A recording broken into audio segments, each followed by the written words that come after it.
Hi guys, my name is Raven Wilson and I am one of the naturalists here at Harris County Precinct One, Commissioner Rodney Ellis's office. So we're going to be doing a video today talking about a bird that lives right here in Houston, Texas, and they are called owls. So we're going to talk a little bit about the bird's adaptations, and then we're also going to talk about owl pellets, and we're going to dissect one. So if you've never heard of an owl pellet, I'll talk about that a little bit later in the video. So one of the first things about these guys that you should know is that they are called bird of prey. They usually like to swoop down and eat different types of rodents and other animals.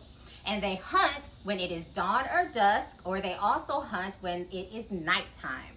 So if you're an animal and you hunt when it's dawn or dusk, you are called crepuscular. And if you're an animal that usually hunts at nighttime, then you are called nocturnal. One of the first adaptations and something that helps this animal to survive is going to be their talons. So they usually have pretty sharp claws, which they use when they're going to swoop down and grab that animal. Those nails help them to be able to pierce the side of the body. And then their talons are very, very strong. Because if you're an animal that has been swooped up, you're going to still be fighting to try and get away. So they have to use those talons to grip them and hold them really strong until they can get to a place where they want to eat them. The next thing that helps these animals is going to be their beak. So they have a short kind of beak, and it's usually curved down, and they'll use those talons just like we use our hands. So they'll hold down the prey that they have, and then they'll also take that beak and then they'll start to rip it up, and that is how they're going to get that food into their body. So their beak and their talons work hand in hand when trying to get their food. One of the next things that helps them, and is pretty cool, is going to be their eyes. So you can tell that the eyes on that animal are pretty big, and so usually in nature, if you have something that's pretty big on the animal, then they're going to use it a lot. So for owls, because they are hunting in the nighttime, they have to have those big eyes in order to be able to see better. So the eyes, they're going to use them and they're going to zero in on the prey that they want, and that's something that helps them to be able to get their food. Unlike us, their eyes are about 35 to 100 times better than us, but they also have binocular vision like humans. So that means that they'll have one image from the right eye, another image from the left eye, and then their brain helps to put that image together so they can hunt better. The other thing that helps them is going to be their neck. Can Miss Raven see what's behind her? No. All right, but owls, they can turn their neck up to 270 degrees. So that makes them a pretty good predator, and nothing can sneak up on them, so they can look all around their body. The other thing is my neck doesn't have enough bones like the owl does. So the owl has about 14 neck bones, while humans only have 7 neck bones. So this is something that also helps them to be able to find their food. Now, ears. Can you see their ears on the animal? You can't. And so some people think that they might not be able to hear, but they can.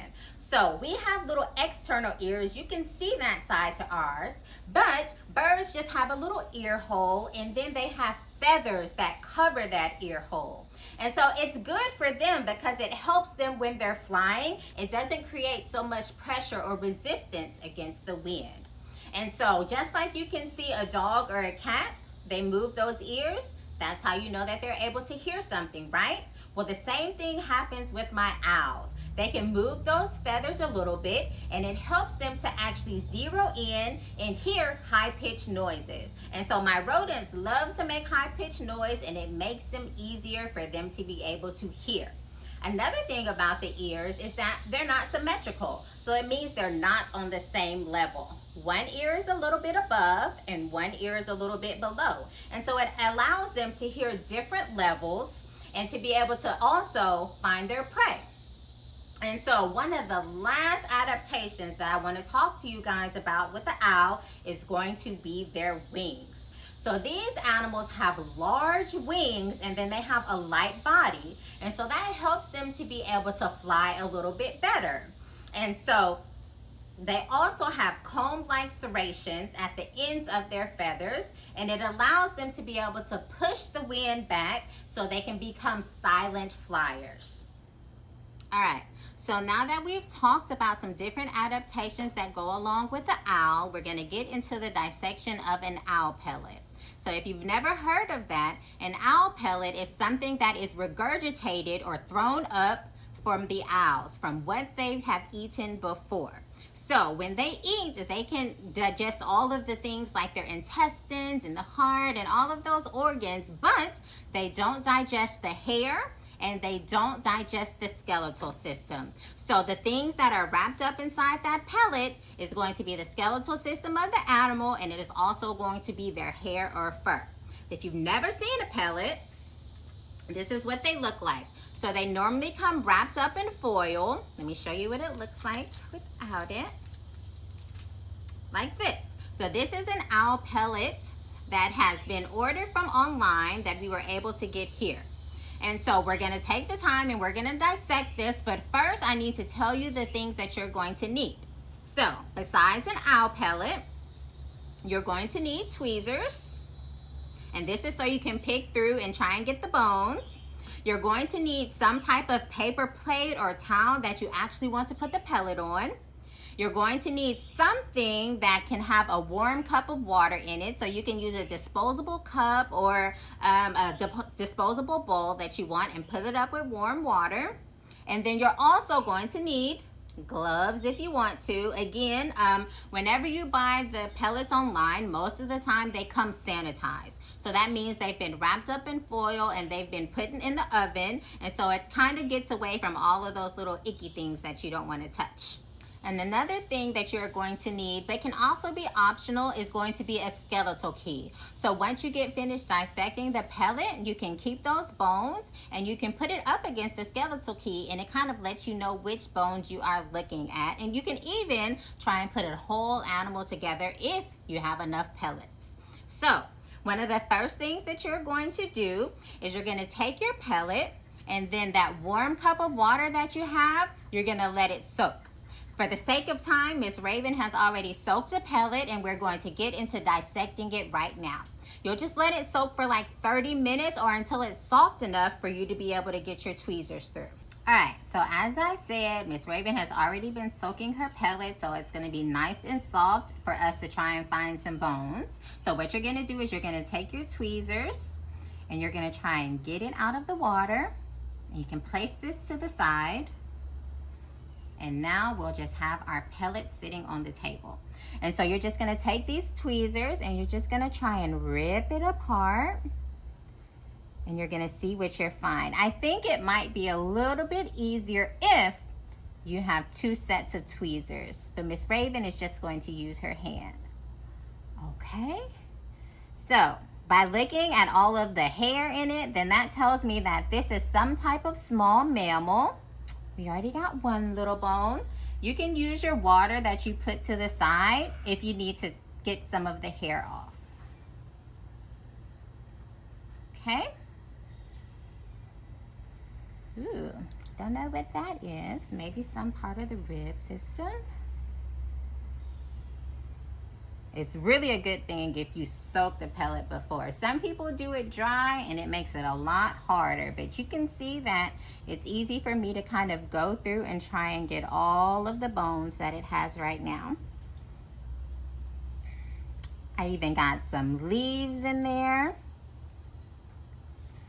And there are some pellets that you can get that has everything that you need on the inside in order to make a whole skeletal system. So you just have to kind of look it up and see which one would be best for you to do.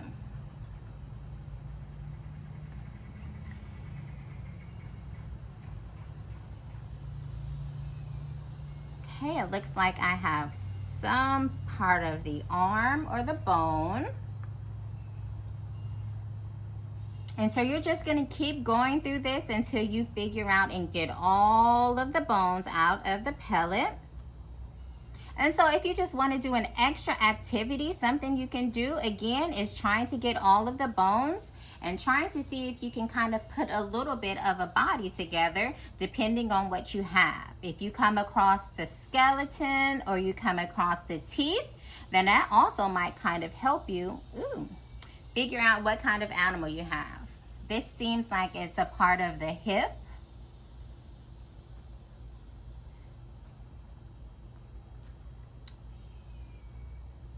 I haven't come across a skull yet. I was really hoping for a skull. It seems to be like another part of the hip. Oh my goodness. I got a skull. Now it still has a lot of hair on it, but you can look and you can see that this animal is some type of a rodent, and I know that by looking at the teeth. That is awesome. Gonna try and get all of the hair out of it.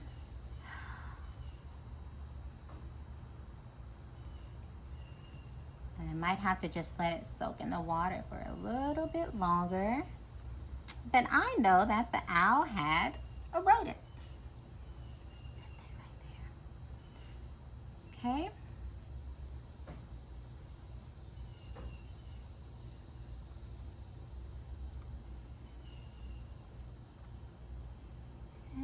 I have another little bone.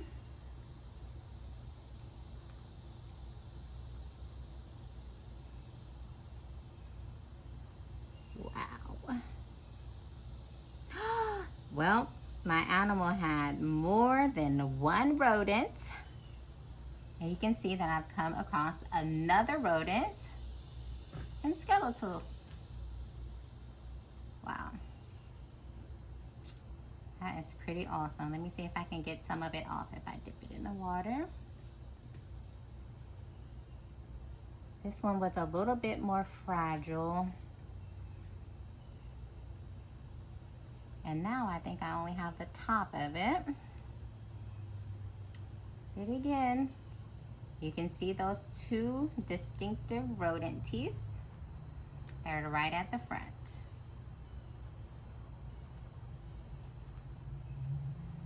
It's a little bit more of broken bones.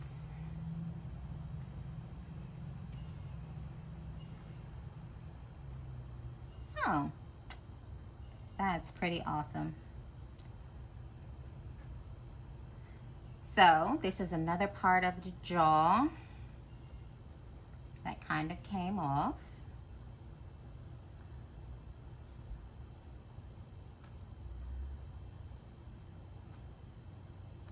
Okay, I think that is all the bones that I have in this pellet.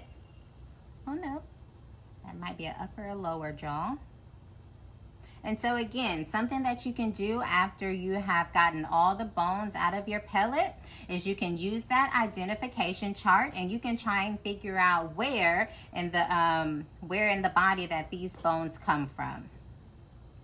So, show you.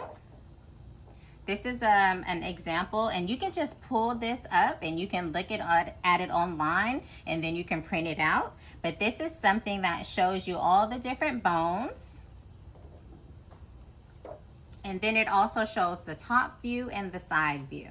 So let's see just really quick if we can get a couple of bones to identify. So this one looks exactly like this one.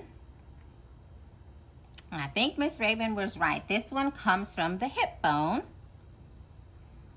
Obviously, we know that this one, again, is going to be a rodent because we have those two teeth that are right there. And that pretty much goes exactly alike. And this example has different animals like rodent, a mole, a shrew, and a bird that you can try and figure out the bones for. I think I have a couple hip bones. And then let's just do one more. This one seems like it might be from the leg right here. And that one looks like it's actually a part of the back leg. Oh no, that's this one. All right. So again, I hope you guys had fun doing that. I absolutely enjoyed it, and I thought it was pretty cool to be able to dissect and see something that the owl has eaten before and try and figure out what it is. If you're interested, again, in getting some owl pellets, you can just look it up online, and there are plenty of companies that have owl pellets for you to be able to buy and have a own little science experiment right at home. So if you guys have any questions, you're going to go to raven.wilson@cp1.hctx.net and ask me any questions that you want. I hope you guys enjoyed it. See you later.